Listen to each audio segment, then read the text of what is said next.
In today's video, I'm going to teach you how to manage Trello board users and permissions. Whether you're new to Trello or simply looking to refine how you collaborate, this guide will help you get a handle on the essentials. Let's dive right in. First, you'll need to head over to Trello. This part is straightforward. If you already have the Trello website bookmarked, it's just a click away.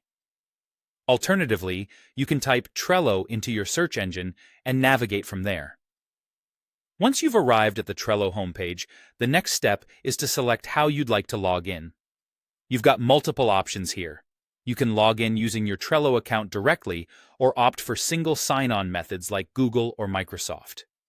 Choose whichever method works best for you, keeping in mind that signing in with Google or Microsoft can streamline the process if those accounts are linked to your Trello account. Once you're logged in, you'll need to select your workspace. This is your collaborative environment where your boards live. If you're managing multiple teams or projects, you may have more than one workspace. Choose the one where you want to manage users and permissions. Now, with the workspace selected, you'll see a list of your boards. Click on the board you wish to manage and give it a moment to load fully. After the board is open, you have the option to share it with others. There are two main ways to do this. You can either send invites via email or share a direct link to the board.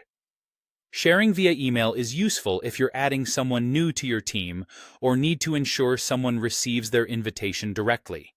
On the other hand, sharing the link can be a quick method to allow current team members easy access without clogging their inboxes. Once others are invited, you'll have the ability to customize their permissions. Trello makes it easy to set who can comment and what level of access members have when it comes to adding or removing others. You might choose to restrict commenting to key team members to keep discussions focused, or you may decide to let everyone have a voice. It's entirely up to you and the nature of your project. Finally, you'll want to set your board's visibility.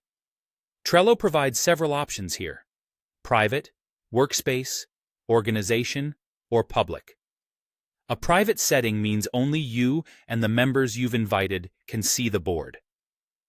Workspace allows everyone in your workspace to view it.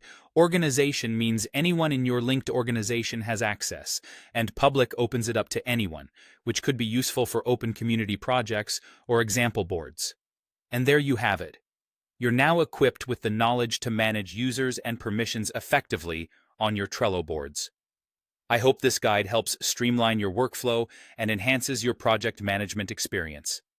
Thank you for watching, and happy organizing on Trello.